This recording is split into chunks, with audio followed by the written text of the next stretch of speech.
Cold open question of the day, Brendon Kleen. Lakers-Warriors on Saturday night was a 2-overtime awesome NBA game. One of, I think, the best of the season so far. Was just great. Had a ton of interesting stuff. I really felt for poor Brandon Pajemski when he got switched onto LeBron late in this game and just had no shot, and LeBron ends up getting to the line and hits the free throws to win the game. Just poor Brandon. Not up for that moment, just based on his size. But I ask you this. Steph and LeBron is, to me, the most fascinating dynamic among stars we have in the league because they were very open rivals for a 4-year run.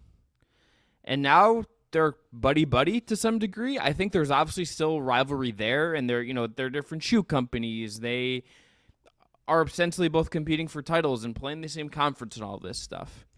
But it is such an interesting dynamic that I would watch a documentary about those two and their intersection. I would read a book about it. But I ask you this, what is the successor to them? Is there any dynamic like this in the league? And I can't, like Jokic and Embiid isn't quite the same to me because they haven't played in the finals against each other. But is there a dynamic to you that interests you in a similar way? You could see succeeding them is kind of the de facto, gotta watch these two guys historically playing against each other in moments. The answer is we don't know yet, right? Because the thing about those two facing off, not only in the finals, now in some of these Western Conference regular season games that are more consistent than they were when LeBron was in Cleveland or Miami, but also I would add the play-in game, the first ever play-in tournament that we had, that game was an all-timer. So it's just been the longevity of it. But the other ingredient here is we spend so much time as basketball fans sort of mourning like, wow, we never got LeBron Kobe in a finals, right? We only got LeBron KD in their natural habitats once, pre KD going to the Warriors and all these different, but we got LeBron Steph a bunch of times. And so that's the other part of it, is to have the two best players of their sort of overlapping generations actually face off head to head with the biggest stakes so many times. It feels like the luck of that is almost hard to replicate, more so even than anything else. And then you add in like the personalities. Those two guys are two of the more likable, or at least followable people, superstars in any sport. So you could throw out like, oh, Chet versus Wemby. It's like, no, I mean, we're so far from holding anybody to even that same standard. And I think we already know Jokic and Embiid from a personality and style standpoint probably aren't there either, a likability standpoint. So I think the answer is we got to just appreciate as many of these as we get, because it is really once in a lifetime type of stuff to get it so much and so magnified in 5-10 years. And even just specifically over that 4-year run, you think about just all the iconic parts of that are one of one. I mean, you have the 3-1 moment. You have the Steph beating LeBron the first time through. You have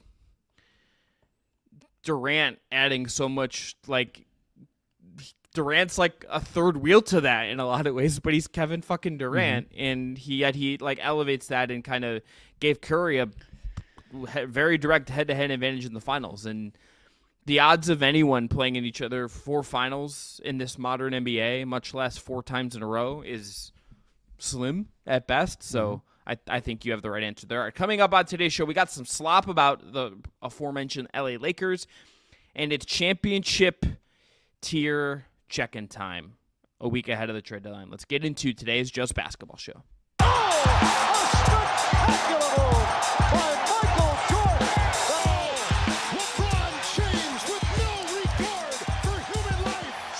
I'm Chris Manning. That is Brendon Kleen. Welcome to the Just Basketball Show, your twice-weekly show about all things hoops.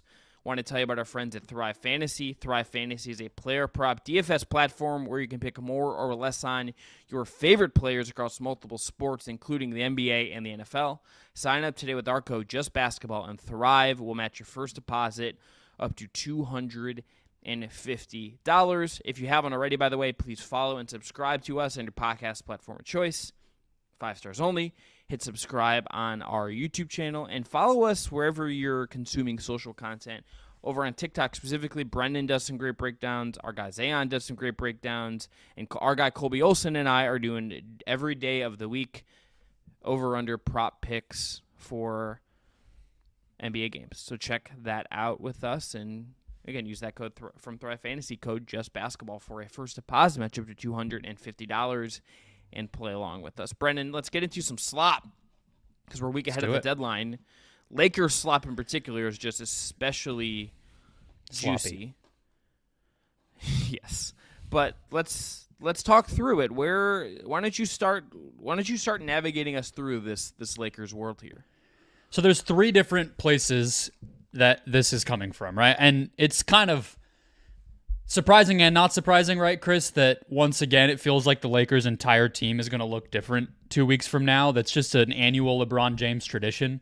Is you watch the first 40 games, everything gets exploded in early February, and then you really get to see what the ultimate upside ceiling destiny of the team might be, and it feels like we're headed there again. They are pursuing Dejounte Murray, which we know. I have a feeling that's not going to be, even if it comes together, I really doubt that's going to be the only move that they make. It's just the one that would be the biggest, the one that's getting the most attention. So Jake Fisher had, it sounds like basically the Lakers, Chris, have a structure in place with the Hawks, right? Which would be the 2029 first-round pick that they did not give up last deadline. They also, I believe, do have a swap that they can get rid of now that we're in this season. They can give up a 2030 swap. And some sort of salary, including D'Angelo Russell, for Dejounte Murray. Feels like the holdup is D'Angelo Russell. So Jake Fisher had the structure of the deal. Jovan Buha had the challenges with regard to Russell because the Hawks, understandably, don't want another guard making a lot of money if they're getting rid of one of those, and they obviously are going to continue to build around Trae Young for the foreseeable future.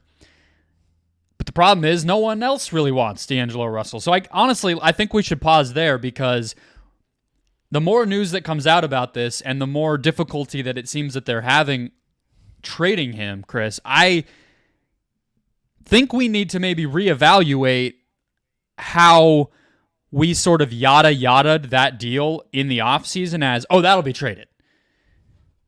It's like, it might actually be harder to, that's not a given here. It seems like even though the number we knew would be used in a trade, I think we kind of maybe overlook the fact that somebody has to want D'Angelo Russell on that salary in order to make that make sense. I think we should probably just stop assuming teams can just trade anyone anymore. Like, I think we're kind of past that era where like anyone is at a certain salary number movable. Like D'Lo is like look, is he an all-star? No. Is he a total bum who doesn't deserve to be on the NBA roster? No. But he's in that spot where he's making $6 million above the mid-level exception. He's not, I think, a guy that teams view as necessarily a building block or someone that you want to like take into a postseason run with you, right? Like, you kind of know that about him. I'm in a generous mood. Ohio, he played college ball in Ohio. He got some not solidarity with Ohio State. I don't know why I did that, but I know. I'm like, hold on, where are we going here? Are you're rocking the red and white now? All of a sudden, I missed that. No, green and white forever. The Ohio University, maybe Harvard on the Hawking. But Jason Preston, we'd be talking about. I'd be livid if someone was trying to trade Jason. They were like, we don't want Jason Preston. I'd be like, unbelievable. You guys are absolute wrong. Regardless.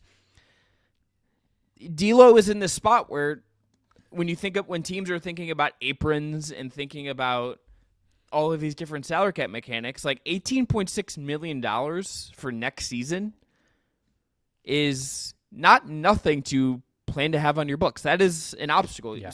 With NBA player salaries rising, I think this is going to be this kind of problem for teams like this. That's like Karis LeVert is another example of this. Karis LeVert is not a bad player by any means, and he's making a little bit less money.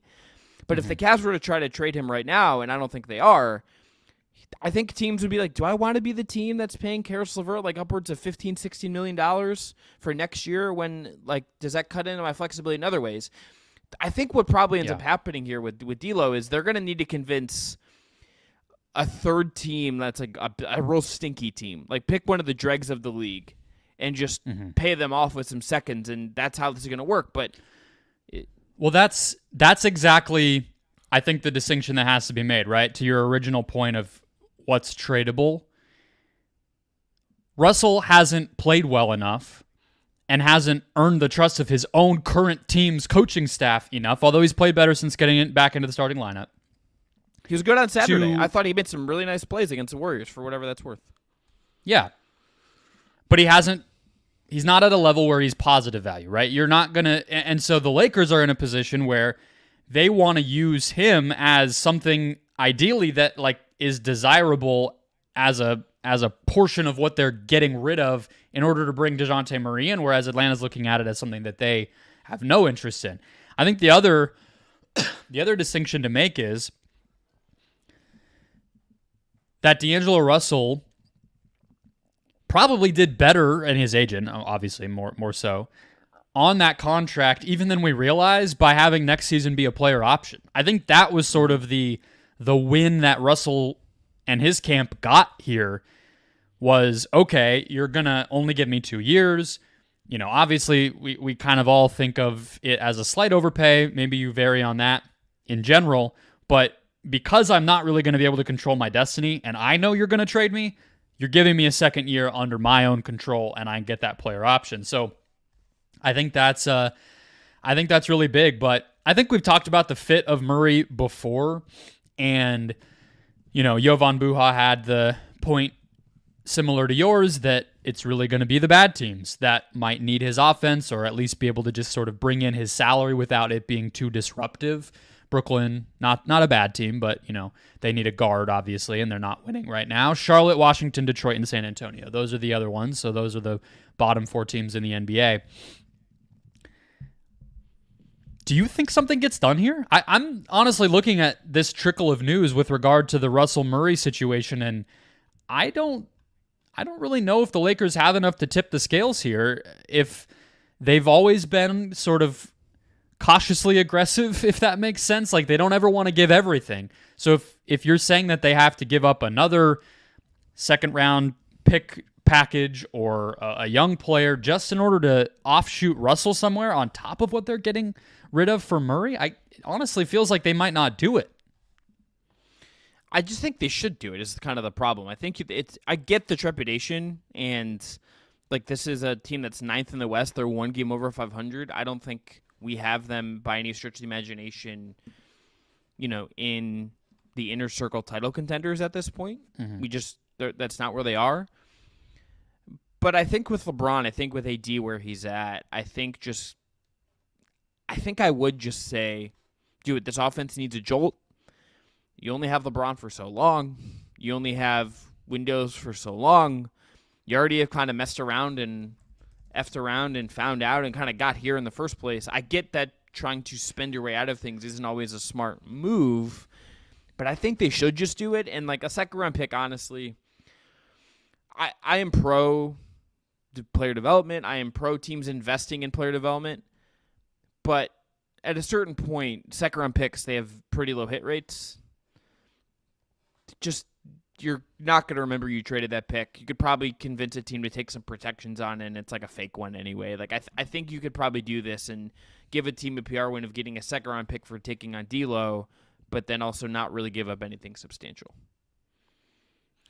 So Anthony Irwin, who does some independent Lakers coverage, has bounced around a bunch of places, had a little nugget, just that the Lakers are at least starting to explore trading some of the pieces that they would have gotten for Murray, that they would have given for Murray in other conversations, which indicates maybe they're at least trying to see what else might be out there rather than marrying themselves to the Murray thing. I happen to agree that he's a pretty good fit and makes a lot of sense, and if getting better is the end goal, then you just go ahead and do it. The Lakers, for what it's worth, those pieces were Russell, Jalen Hood-Schifino, who really hasn't played this year, a 2029 first-round pick, and additional draft compensation. That's sort of the framework that Jovan Buha reported is kind of where things stalled. My last thought on this part of it, and we have one more Lakers thing to get to, is I would want to be sure that it's the best I can do. And if other teams value that first-round pick, or Hood Schifino, or Max Christie even, who I really like still, but if it was a huge upgrade, I would be willing to part with him. Or even somebody like Rui or whatever. I'm not so dead set on Murray that I'm just going to be quiet up until the deadline and ask Atlanta to call me back day of or something, So I think they're handling it right. They have to get better somehow. This season is kind of in jeopardy if they don't, and we'll see what they do. The last thing from Brian Windhorst, just a perfect windy nugget, Chris. Just one sentence offhandedly on a podcast that he knew exactly what he was doing with. And then if someone says something about it, like if he happens to see this clip, Brian Windhorst, you're a legend. Don't get mad at me. I'm not an aggregator in this sense. Kind of. He's gonna get mad when kind of, but okay. But I'm not turning into a. I think he gets mad at the. I'm putting bloggers in air quotes. I think that's who he gets mad at, and NBA Central. Just he's gonna get mad when someone says that he said this. Is the thing. But he did, which also and so we're gonna talk about it. He said, quote, "I don't know what's going to happen with LeBron in 2025. I feel like LeBron is going to play next year, but I don't know if it's going to be for the Lakers." So this isn't exactly breaking news, which is part of actually why I think it's worth talking about. I've been surprised at how little this subplot has come up this season for the Lakers. I have been surprised that we have not heard more about, hey, you never know, LeBron's putting pressure. LeBron is on the last year potentially of his salary. He can opt out after this season if he wants to. And we heard it more last year. Mm-hmm. And it kind of has gone away. So neither you or I is going to prognosticate where LeBron's going to play next year. But Cleveland, Ohio, Brendan. That's what I want, personally. It's what you want. Yeah. I could tell you what I want, but we don't know, right? But Bronny James, Cleveland Charge, and LeBron James, Cleveland Cavaliers. Amani Bates and Bronny James selling out the Wolstein Center. Let's go. I'm just printing money. The fact that you think LeBron would go to another team to play with his son and then allow that son to be on the G League squad all season is not Zero chance. What's going to play out. 0% chance. But I guess my question here is, how much do you think the Lakers are thinking about that? Do you think we haven't heard about it because it's not really a real threat of something that could happen? Or do you think this is sort of just the beginning and Wendy's getting out in front of what will become a very big storyline the last 4 months of this season? I think that more than that it's not a worry. Because I think with LeBron, it's always something of a potential worry. I just also have a hard time envisioning. Personally, I just have a hard time envisioning him leaving LA at this point. I do too, and I just don't. I don't think the Son thing is as serious as maybe we used to think it was. If you've listened to his comments since then, he made a comment of "that's my dream, but not necessarily his" about Bronny, and. If Bronny were to go to a bad team, LeBron's not going to do that. The confluence, the domino effect of what would have to happen for that to even be feasible or reasonable is just so far-fetched to me.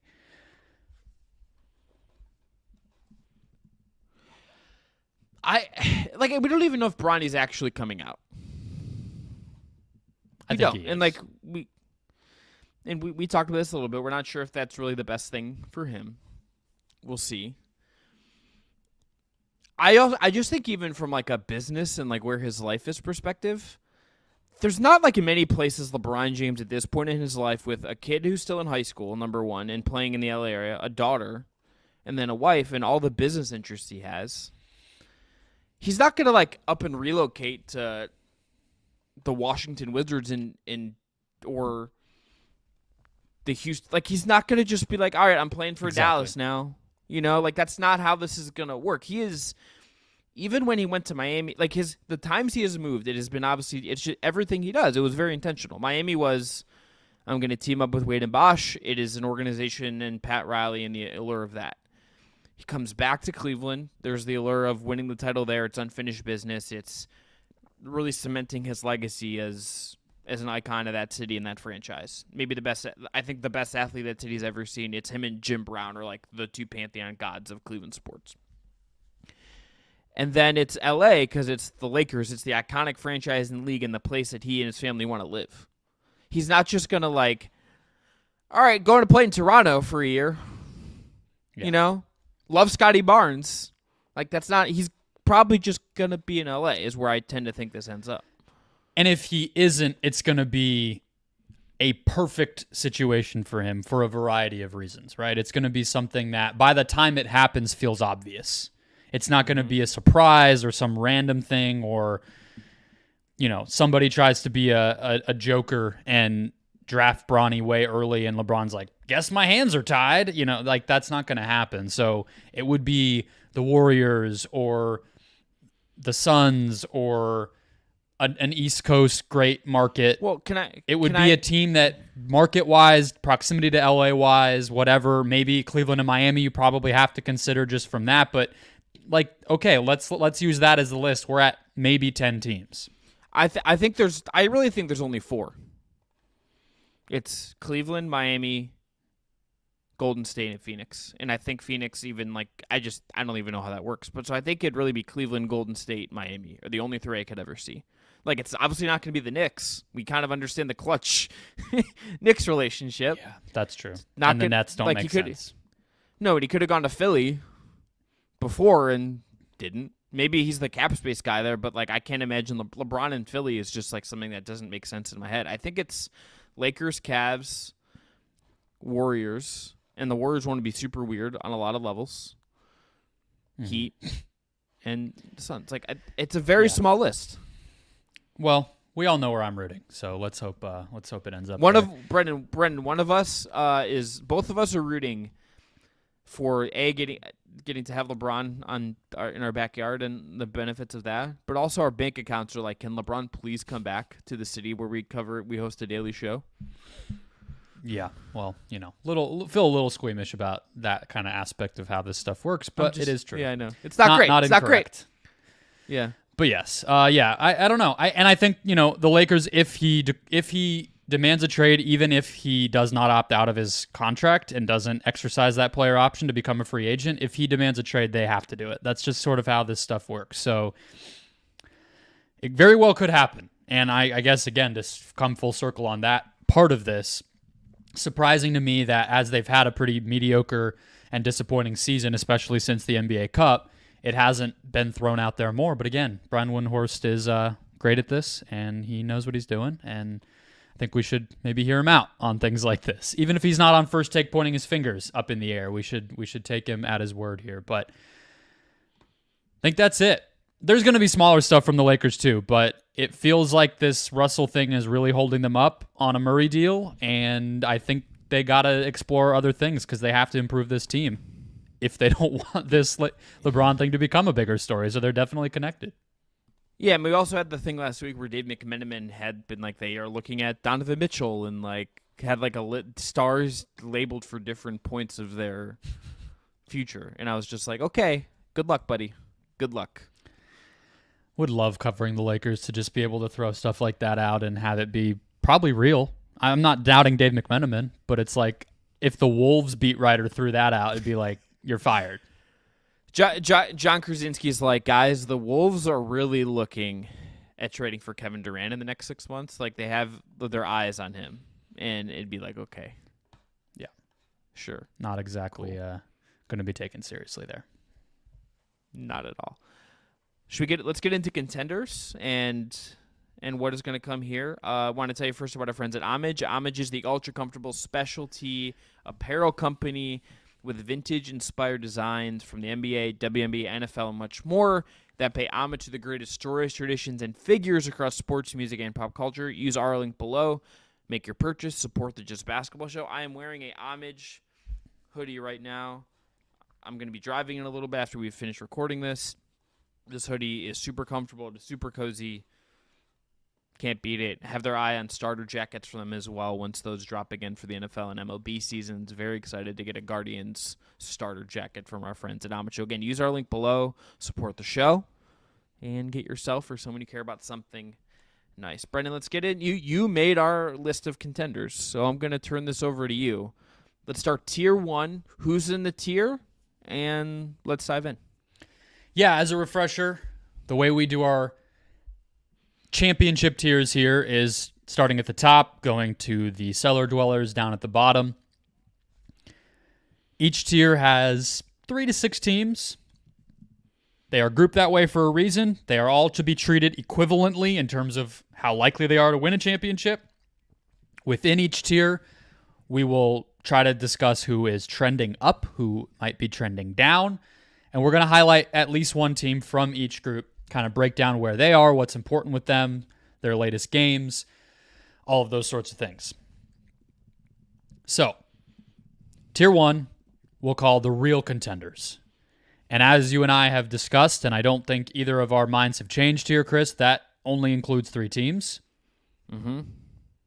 Boston Celtics, the Denver Nuggets, and the LA Clippers.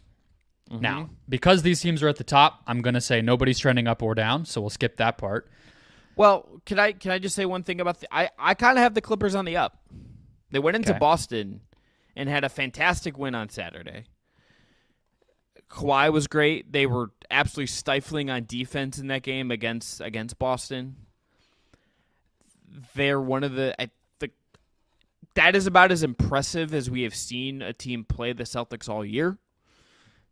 Kawhi was great. The Clippers clearly really big time showed up for that game in a way that was telling.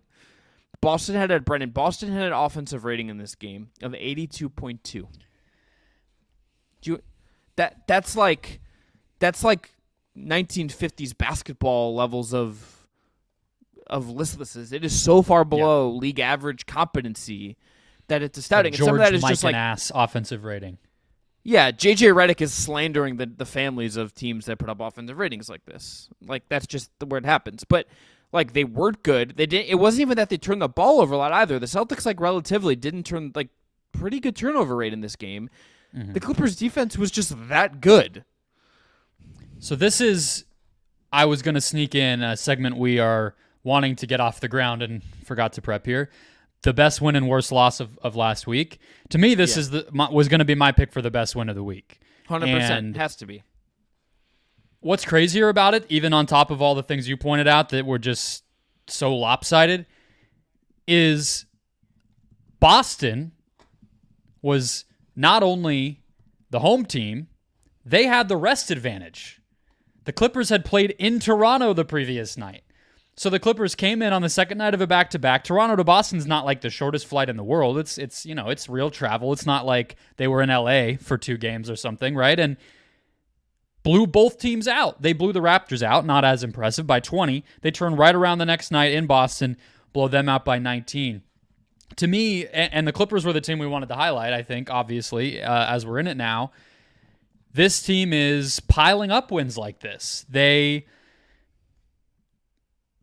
I think it was a double-digit win over the Thunder. We're talking almost 2 weeks ago now on a Tuesday night on TNT, same night as the Jokic-Embiid game. They, last weekend, on January 20th, had that 22-0 run to close out a win in Brooklyn with Russell Westbrook at center, basically, playing tiny down the stretch of that game to match Brooklyn's lineup flexibility. They win that one. And then this 19-point win over Boston. Like, what I was going to have when we were going to do these tiers last episode was like, this is a contender hiding in plain sight, was going to be my top level thing about the Los Angeles Clippers. But they're third in net rating right now. If you don't think that they're a real legitimate contender at this point, you are just sort of lying to yourself. You're just a hater of the injury problems or the load management, or you don't believe in James Harden, or you're tired of Russell Westbrook, or whatever it is. It's not based in fact, because this team's doing everything. They're acing every single test to prove that they can absolutely win the title right now. full stop, this is a contender. Full stop, this is a team that can come out of the West. Just if you're not, I agree with you 100%. If you don't think that, you're just lying to yourself. If you don't think the Clippers are capable, then I don't think you understand what's going on here. The Clippers have every ingredient I think you could want as far as a bona fide championship contender. They have every single thing. They check every single box as far as championship contenders go. And, dude, Kawhi, my God. That fucking guy is playing, I think, as well as he's maybe ever played. Is that crazy to say? Like, it is maybe not like San Antonio Kawhi in terms of athleticism or anything, but you look at the efficiency, you look at how he manages himself. Don't we say that every time he plays? Don't we say that every time he's healthy? We're like, damn, he's doing it again. It's like, I think this just kind of is what Kawhi is. I know that like the shooting is on another level. That's for sure. You're right. Yeah. The efficiency and like how deadly that makes him and what that is allowing for them to do is just like, I don't know how anyone in the West is guarding this. He's shooting 45% from deep and 56% from two. So that's like what he was doing when he was just a role player. It kind of actually is what he was doing in San Antonio. The difference is he's the absolute best guy on the court every night rather than like the fourth. And like he's like a historically good mid-range guy. And like it's the funniest part about this is it's not even like the best he's ever been at mid-range, but it's 48%. Last year he's at 51%. And he's like he hit this level though the last year he played when he played 74 games with the Spurs in 16-17. He shot 49% from mid-range, which that's fucking absurd. He's at 48% this year. It's a full like 7 years later and he's just still capable. He's also 79% at the rim. Because he's strong as hell. I mean, like he's just impossible to deal with. I think we've geeked out about Kawhi 100 times already doing this podcast for not even a year together, and I say it every time we do. He makes you play the way that he wants the game to be played. It's why he gets the Michael and Kobe comps because those guys did that, and he can. Honestly, the Celtics game, though, what impressed me about that one, I think they had 26 fast break points. They were running.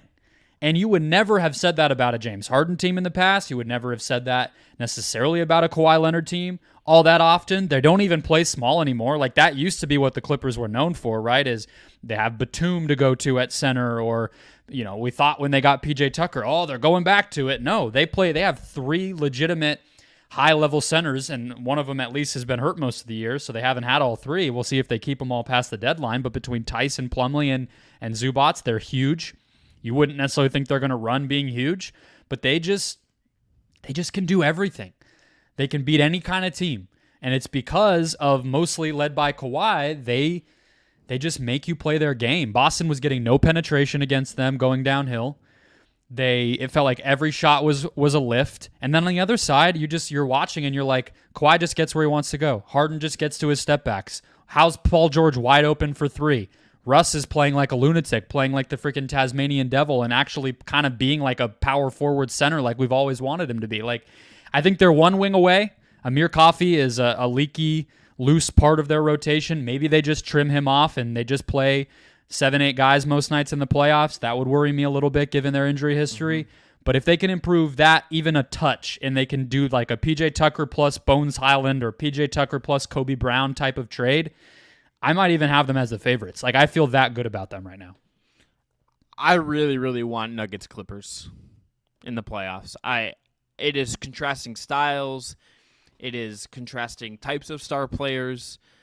It is maybe the most boring personality star matchup you could get between Kawhi and Jokic. Although I don't, just in terms of what they're going to actually say.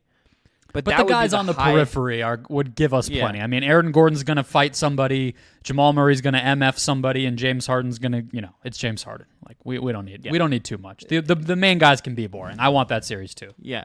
That series is as high-level basketball as I think we could get before the finals in this year's playoffs. It could be astoundingly great basketball. I need it. I think it is harder, Brendan, in my ripe old age of 30. It has gotten harder and harder to stay up really late.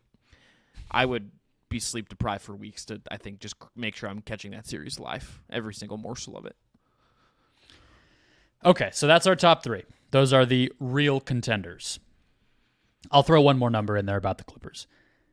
Starters plus Zubats, one of the most used lineups in the NBA up until he went down with an injury, plus 16.4 net rating per 100 possessions in almost 700 possessions played together.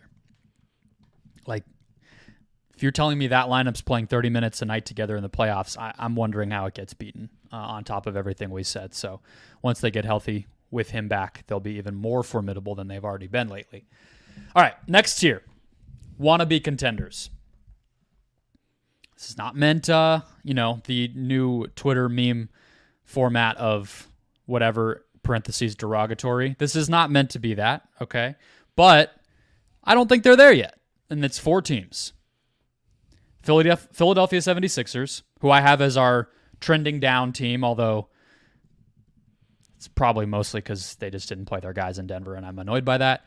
Milwaukee Bucks, OKC Thunder, and the Phoenix Suns, who I have as our trending up team. We talked a bunch about the Bucks. We have talked a bunch about the Thunder. So let's zoom in on the Suns here.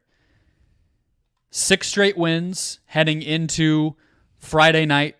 They ended up losing that game by 2. Weird kind of close down the stretch. They fumbled it. The Pacers are playing awesome without Halliburton for some reason. But nevertheless, they're still on a great trajectory, up to 6th in the West. They're in game 2 on Sunday of a 7-game road trip, which is always a good test for some of the mettle of a team like this. They've had 2 20-point comebacks during that win streak.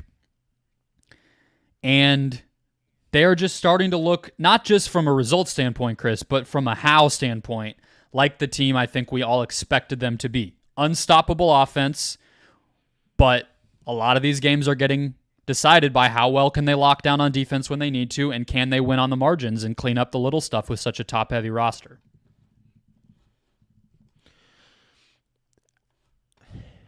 They have been linked in trades to the exact kind of players I just want them to have to really make this work, like Royce O'Neal, Dorian Finney-Smith.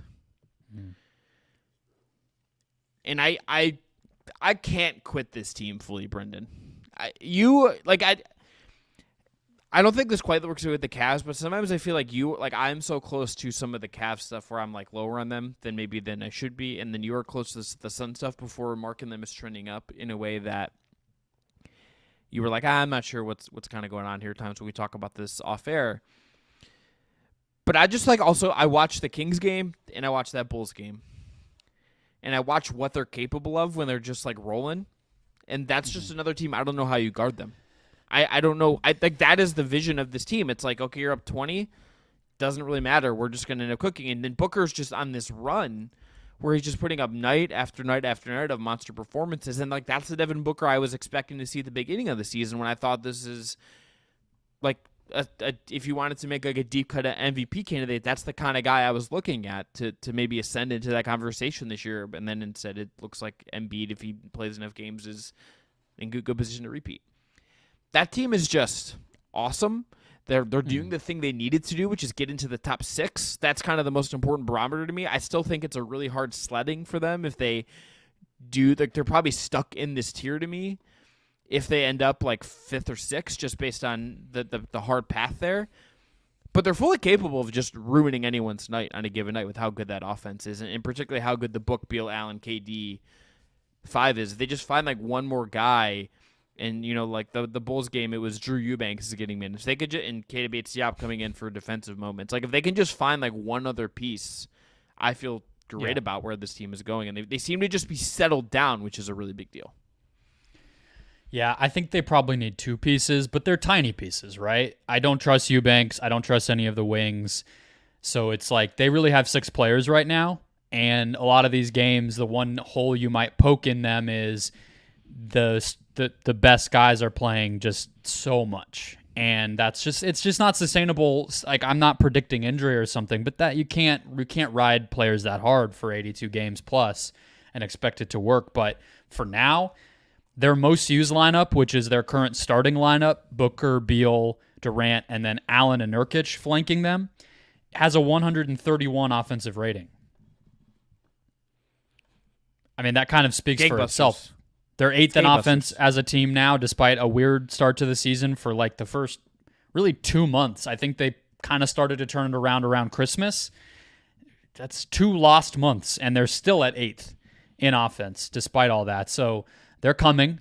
I agree. I think they're probably not going to get a player as good as some of the guys you listed. I would look a little bit lower on the rung than that can they get DeLon Wright from the Wizards? Can they get Nick Richards from the Hornets? Somebody to play 10 minutes is really the benchmark that they have to clear here. But I have a question that Zach Cram kind of posed at the Ringer this week that I think this recent stretch at least begs the question, even though there's some fan bases who would be frustrated to hear it even be asked. Do the Suns have the best offense in the NBA?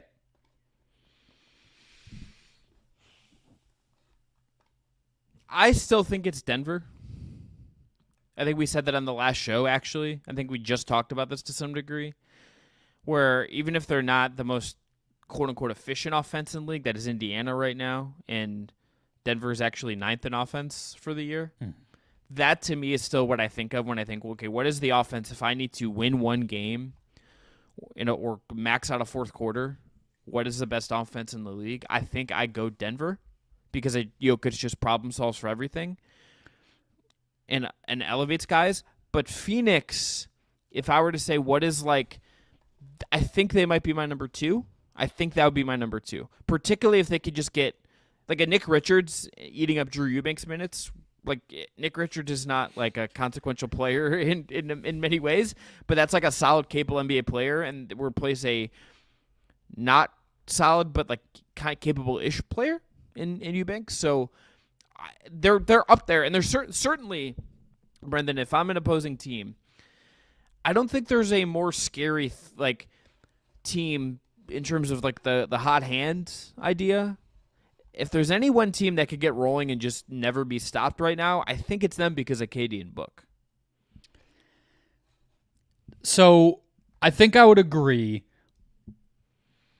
I think that their offense, well, I'll say this. I think that their team was built actually much more in line with what it needed to become than people realize based on what they had to work with. I think people think that they became so offense first with the struggling defense, and then hiring Frank Vogel makes it confusing, and I get all that. But this is kind of the direction that they had to go. They didn't have a path to being a dominating defense, largely because of the fact that their best or tied for best player is Devin Booker, who is not a stopper, and what else they had around them. So they kind of had to go all in on offense. Bradley Beal is the reason that they are now all in on offense. And I think what can make them go from just an overpowering team or the hot hand idea that you're talking about or whatever, and maybe make them rise above a Boston who is very dependent on, three balls going in and aggressiveness or, efficiency of their best players on a night-to-night basis, or the Clippers, who I don't really think have any intentions of being a super complicated offense. They're chilling with being an ISO-based offense because their defense is so swarming at times. For the Suns to get past those guys, maybe even get past the Nuggets, I think that they have to become cohesive on top of being scary, right? And I think some of these games, like the game against Dallas midweek last week, where they were targeting Luka a bunch, or some of these high-profile moments where they've been able to not only use some of their parts, but also be very specific about what they want to do. That's kind of the next level, because that's what Denver's always going to have, right? So that's what I'm watching for down the stretch with the Suns is, can they go from a holy shit offense to a whoa offense, where you're impressed rather than just scared, you know what I mean? Because it's a high IQ thing too, not just overpowering. But yeah, I think what you said to me that stood out the most that I would highlight here as we close on them is they probably aren't getting above the wannabe contenders until they prove it in the postseason. But I think their limitations are so strong that we kind of just need to see it. That's kind of a fun team, though, in a way, is the one where it's in them, but it's will they get there? Tune in tomorrow. We'll find out. Just should note, the West playoffs are going to be potentially just brutal from the get-go. Here's the standings as of right they now. always Thunder. Yeah, this just feels like another level to me, though. This just like the vibe around some of this just feels tough. Thunder are the 1 seed. Wolves are 2. Maybe a conversation to have about some team trying to be the 7th seed so they can play the Wolves. Just throw that out there. Well, they're also tied, so that's going to go down to the wire. Yeah, half game. It's half game. Clippers are game and a half back. Nuggets are there. Then there's a little bit of a drop to the Kings and the Suns and the Pelicans and the Mavs. Best case for I don't really know if there's a world where realistically, Brendan, the Suns even catch like the 4. Like that seems like an uphill battle for them. But yeah, I don't think so. 5 feels like a good place to be, or do they try to like? I mean, honestly, like Suns Nuggets in the first round.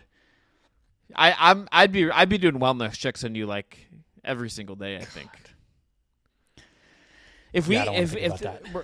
Brendan, if we get a world where it's like Suns Nuggets round 1 and Cavs Knicks in round 1, I think both you and I might be dead by the end of the time the first round is over. If I'm being honest.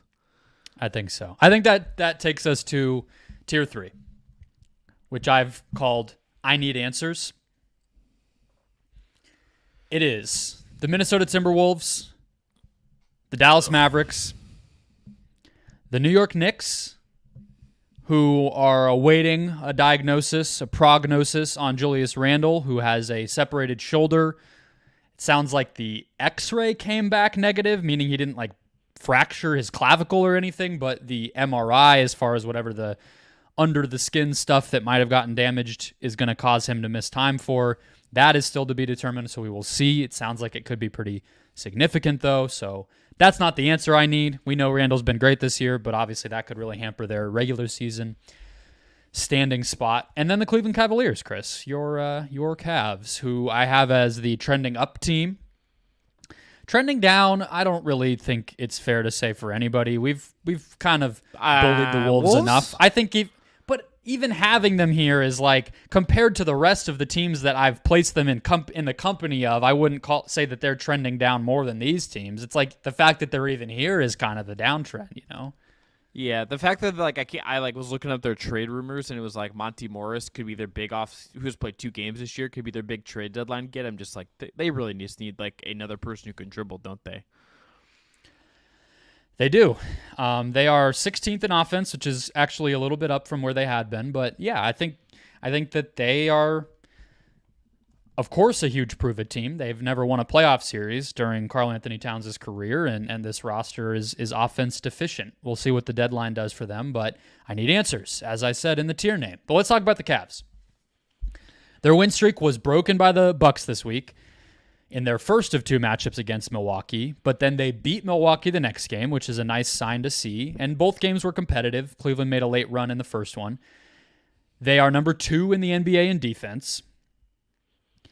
And based on a text that you sent me earlier in our recording, it would appear that they are getting Evan Mobley back. Is that tonight, sir? Sunday? The Monday. So the next game is against the Clippers on Monday, a game that I'm very sad that I will, due to some stuff, will not be at. Very, very bummed about this, to not see the Clippers in person and see Mobley's return. C'est la vie. Mobley is going to be on a minutes restriction, I think. It seems like the start, based on a quote that JB Bickerstaff, the team's head coach, gave to Cleveland.com. So we'll see kind of how the ramp-up process looks. But they've won 9 of 10. And, Brendan, the Mobley thing is going to tell us something about what this team, I think, wants to be in terms of style of play. They have had real success, particularly over this 9 wins and 10-game stretch of shooting a lot of threes, of getting the offensive glass, and still being very good defensively. A really good defensive performance in that Bucks win. Including held them to 100. The place. Yeah, like really, really good. Donovan Mitchell, low-key, been pretty good defensively for the past month, has been really engaged in playing passing lanes and doing a really good job. He's playing some amazing basketball of late. And the stats show that. It's the best defensive box plus minus of his career, even back to the Utah days when he was a young guy. Mm-hmm. He's been awesome, I think, this year. Very much an all-star. We'll get to that later this week, too. But this team with Mobley coming back, you can't play the exact same way that they did when Mobley is back. One of Dean Wade and Isaac Okoro is going to go to the bench. You do now, just like Tristan. Yeah, probably.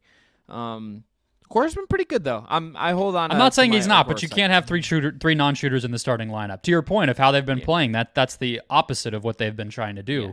So, yeah, and at least Dean Wade, at least of late, has been like taking shots instead of like being very intimidated by shots, which was like a real problem for him.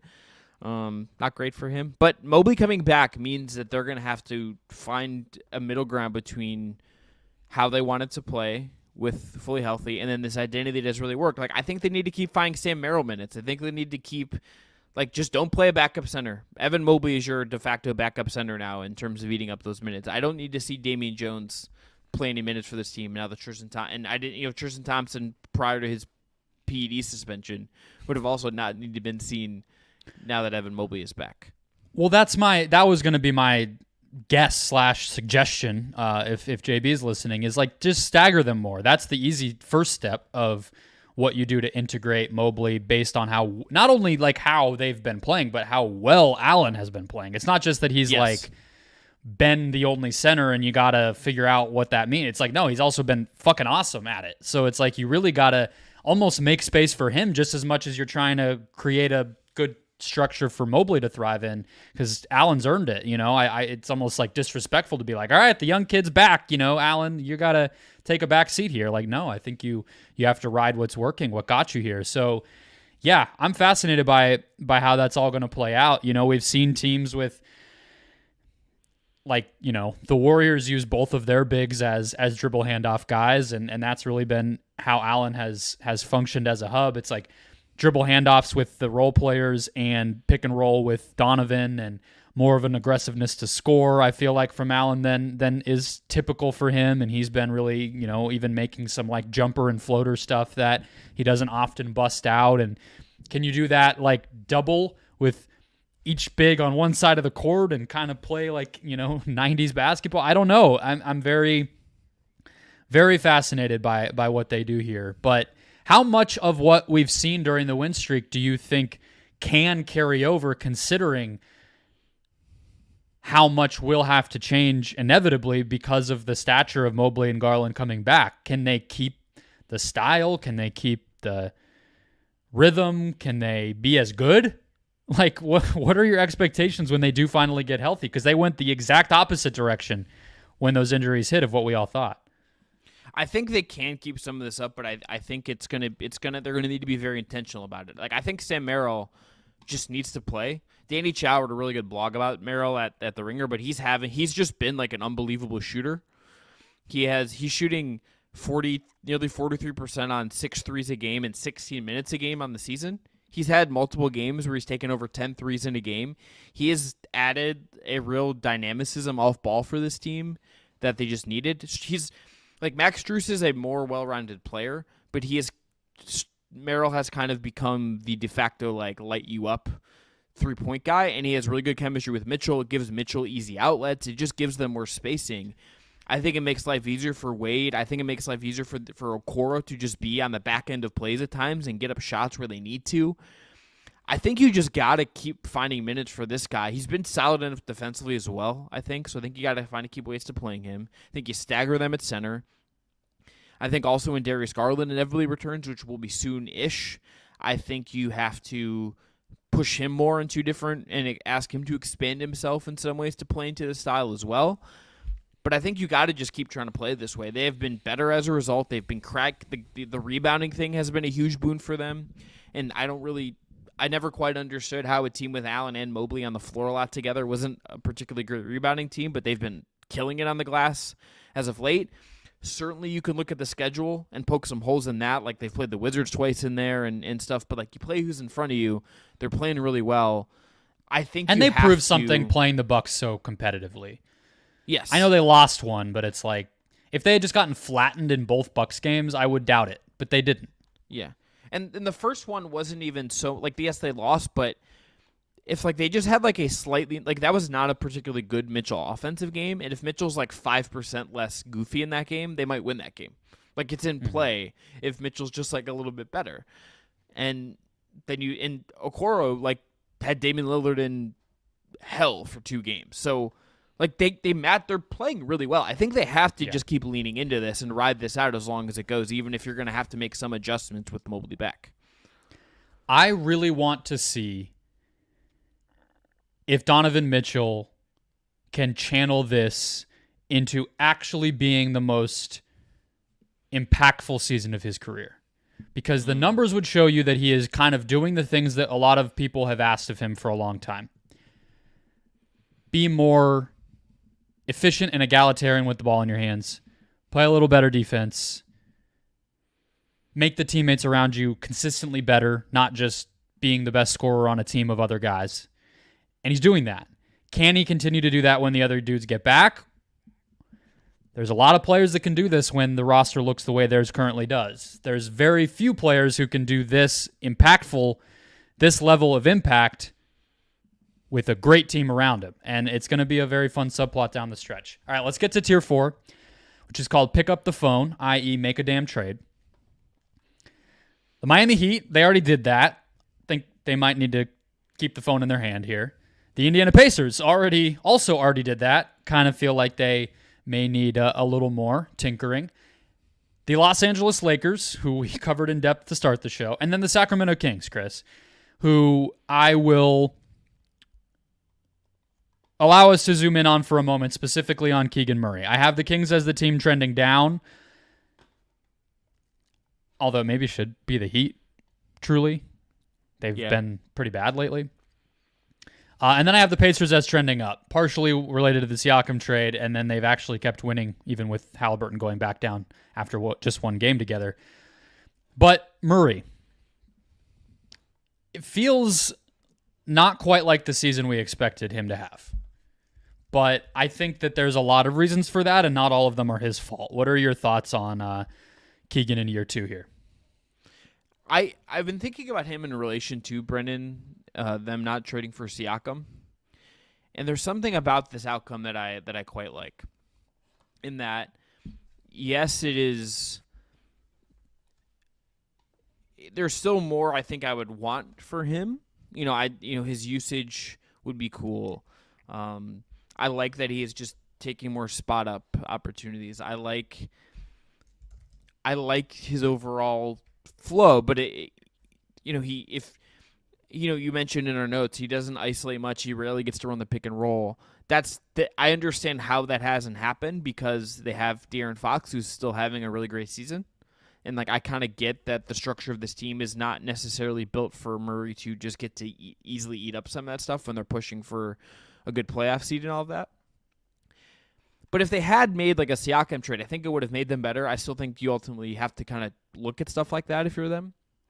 Mm-hmm. But it would have eaten up into this even more. And there is something to the idea to me that if Keegan Murray in year 2 and you believe his ceiling is really high and that you want him to get to a certain place as an efficient player and all that stuff, I really do believe that there is something with him where that can leave that leaves more of a window open for him to kind of maximize whatever this is. And when they get to the playoffs, in particular, there's going to be more room for him to kind of expand himself and figure out what he can do there than there would have been if they had made a Siakam trade.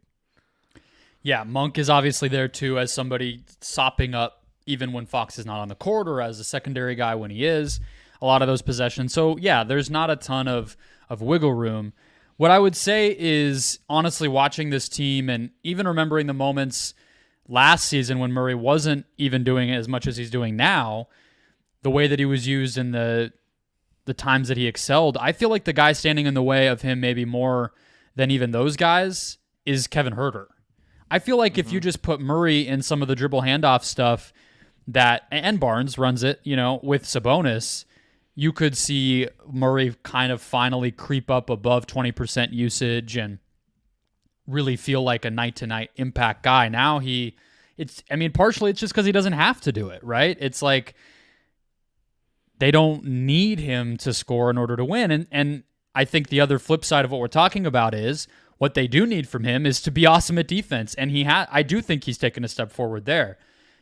He has still a negative defensive box plus minus, but this is one of those where some of the advanced stats really disagree with each other. His estimated plus minus on dunksandthrees.com is almost +2. That stat grades him out as one of the best defenders in the whole NBA, most impactful. And some other ones are like he's a negative. I think how much you're able to adjust for the fact that he's on the Kings. That probably, I think, is maybe the disagreement there. It's like, if you're just sort of saying, well, he plays for a bad defensive team, you might think he's bad. But what they ask him to do is pretty crazy. He guards, he guards bigs, he guards forwards. Pretty much, I would say most nights he's guarding whoever the best opposing player is, unless that guy happens to be a center. Obviously, Sabonis is going to take it, or like a tiny guard, in which case Fox probably does. But anyone else, it's going to be Keegan Murray. And I think he's done a really damn good job. And for a team, to the Siakam point you made, that really pursued somebody in a Siakam and Anunoby mold, largely, I think, because of those guys' defense, more so even than their offense, Murray getting better there probably says the most positive things about his future here, their future getting better on that end of the floor as a team, and all that stuff. I do think they just still need to get bigger. I don't think he should be the power forward for this squad, and I think that would help him too. That's kind of, I guess, the bummer about them not getting Siakam, even if I agree that riding him might be best overall. I did love the idea. The biggest thing I liked about Siakam is that he just gave them more size, and that's a hard thing to replicate. I don't know if they're going to find another 6'10" guy that they can easily acquire on this trade market or even in the offseason. Or even if they can find someone, they won't be. There's a chance they're not very good. Like some team can not as good as an all-star. Yeah. Well, but even like some team is going to be able to trade for like Torrey Craig, who's making like $2 million with the Bulls, and he's essentially like a big forward, but that's just size and depth. It's not like impactful. Hey, we got a good seventh guy in the rotation now. Like they're or even like the Grant and Kuzma, right? Who are tall, but they're not the type of defensive, physical stopping wall of size that we're kind of talking about. So it's a hard place to be for them. Yeah, 100%. I still want them to make some kind of move, but very tricky to think kind of. Siakam was just felt so obvious to me. Now I wonder what else they might have really been linked to like anything else. It's been very quiet for them as far as any other kind of trade. Yeah, I think they have to do something, but it might be a little bit more of a stopgap than we originally imagined. There's just not a lot of that type of player. That's why Siakam ended up having a little bit of a bidding war for him, and why guys like that are so desirable. It's not John easy Collins, to find. John Collins rehabilitation zone, Sacramento Kings. Wouldn't hate it, but DeAndre Hunter, they're gonna have to try something. He's kind of the same size as Murray. It's not easy. Yeah. All right, I'm still not sure he's good. Sure. Stuck in the middle, tier number 5. Rockets, Warriors, Pelicans, Magic, Jazz. I have the Magic as trending down. Kind of a bummer middle of the season for them. I have the Jazz trending up. They are now ahead of the Golden State Warriors for the 10 spot in the Western Conference standings. We don't have to spend too much time on this team because we do talk about them a lot because I'm a little bit obsessed, Chris. But I had the New Orleans Pelicans circled here as the team to highlight. They are up to 11th in net rating. They're near the top 10 in both offense and defense. Teams are very cold on threes all season against them, which tends to be a bad sign for their actual defensive impact. The stats might be lying a little bit. But they're also 5th in average point differential in the West. And I kind of just think, maybe this is a slight victory lap because when we did our Western Conference check-in with Wes Goldberg, I picked the Pelicans as kind of the team to watch. I thought that they were being underrated, and they've sort of proven that.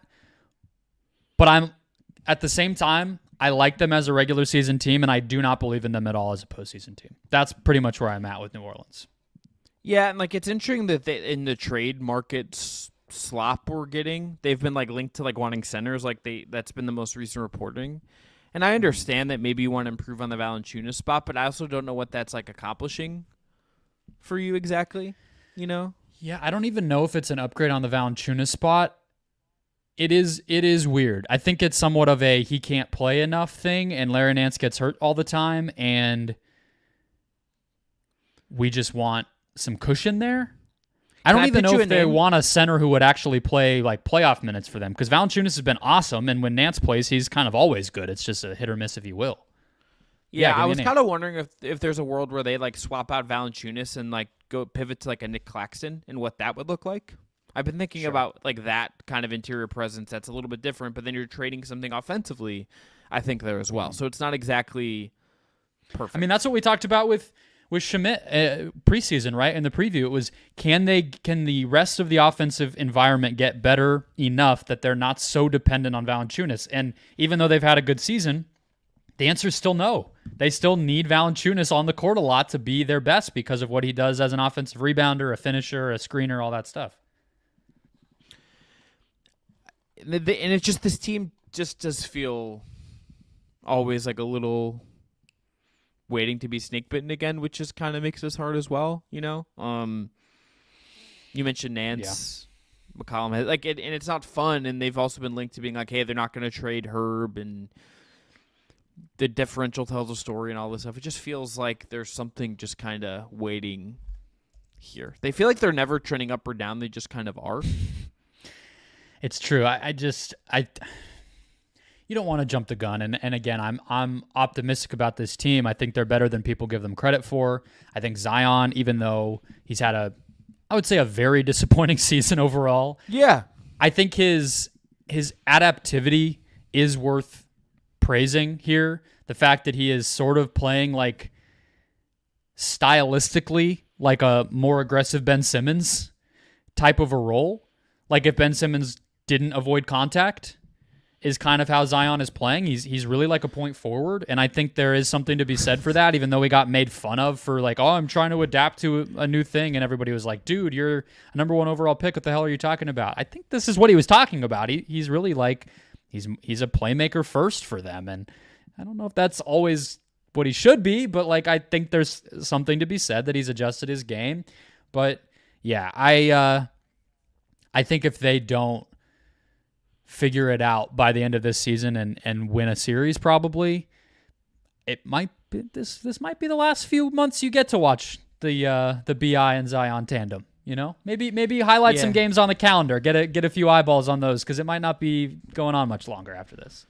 Yeah, you're getting us to a place of Ben Simmons and Zion comps just made me really sad. So I think it's we got to move on. I can't. All right. This is tier number 6, and I agree. We don't need to belabor that. But look, okay, we can have a Zion conversation a different day. There is always Brendan. There's a Zion there's a whole Zion episode to do. We should probably do it at some point. But it's like we need to carve out like a lot of time and get a Pelicans guest on to see how like bleak they're feeling. Get Just like really one of tap into those the sadness. airport or airplane paper bags to either hyperventilate or puke into as we're discussing all of it. Yeah. That's where we are. All right, tier number 6 is called Always a Couple Games Out of the East Play-In, and it is the same exact 4 teams that we had here last time, because guess what, Chris? They are always a couple games out of the East Play-In, and that is a very special thing that the NBA has given to our friends out on the East Coast. That is the Nets, the Raptors, the Hawks, and the Bulls, and you know what? I'm going to make the executive decision that we're going to skip all of them. They're not worth talking about. We will be talking plenty about the Atlanta Hawks in the days to come because they will probably be making multiple trades. So we'll circle back there down the stretch. But tier number 7 is the bottom. I have a point initially here that I actually think putting the Memphis Grizzlies here is disrespectful considering their level of fight.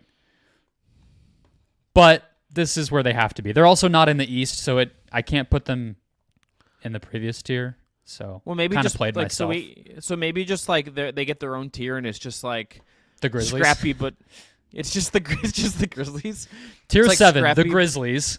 Tier 8, the bottom. There we go. Scrap like Vince Williams is helping you beat the helping you competitively play against the Miami Heat, but what's really going on here? No one's healthy. That's the tier.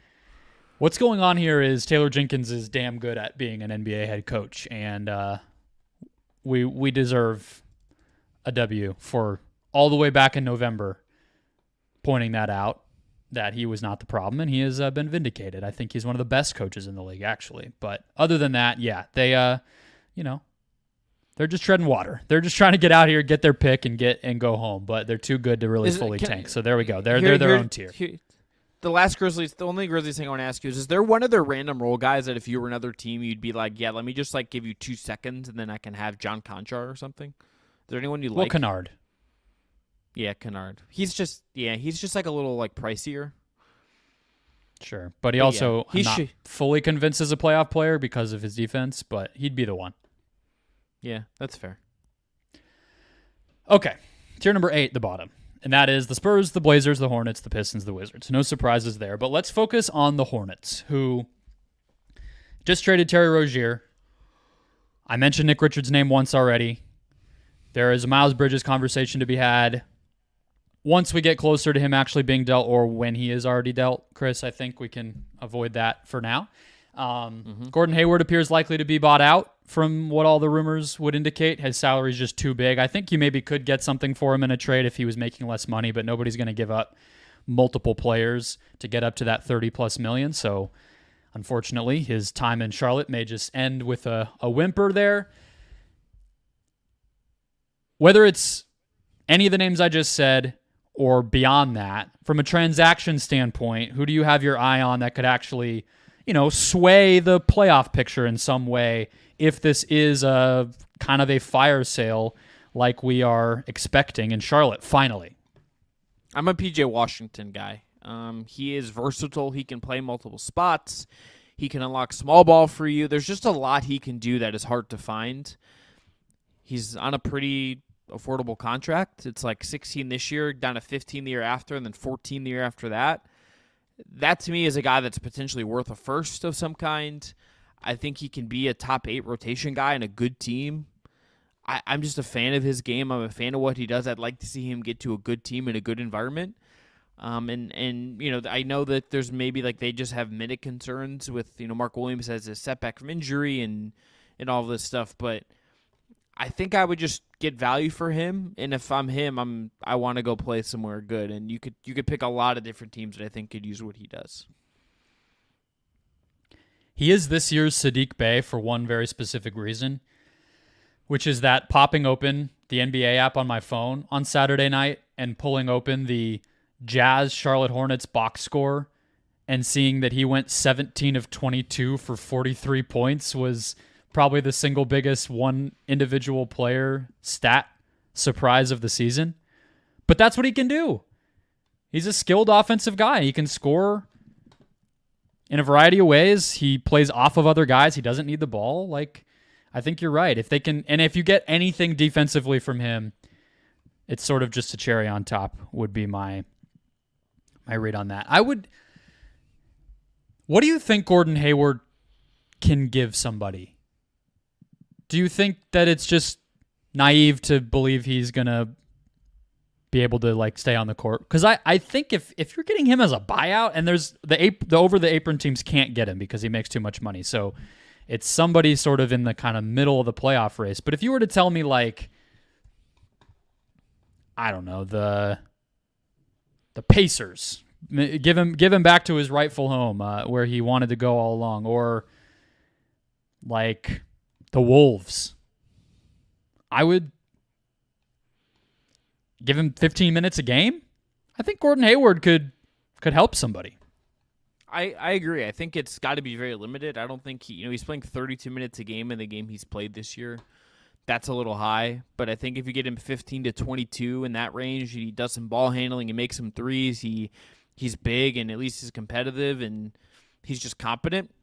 I think that's more than enough. I think that would be enough. And considering what the buyout market normally is, that's not nothing. That is something for getting a guy in the buyout like that. So that I think that is it's definitely a very short term thing. He's 33. He's almost 34. I think it's this year, and maybe whoever gets him, if it works, you run it back for one more year. It's kind of towards the end. It feels like a little bit here, but I think certainly for this season, if you get him 15 minutes a game on a solid team, a team that could need just a big wing body to dribble the basketball and make some shots and be composed, you could do a lot worse than getting him on the buyout market. The Wolves is a great shout, actually. I think I would really, especially if they flip slow-mo for a point guard at this deadline, and that's the kind of route they go trade-wise. I would love Hayward as the buyout kind of replacement for what slow-mo gives them. So last note on the Hornets, last note for the show. The Hornets have played since LaMelo Ball returned. The Spurs twice, the Pistons, and the Rockets, who are also trending down, but we didn't talk about them today. And Ball has one game, Chris, where he has shot better than 45% from the field.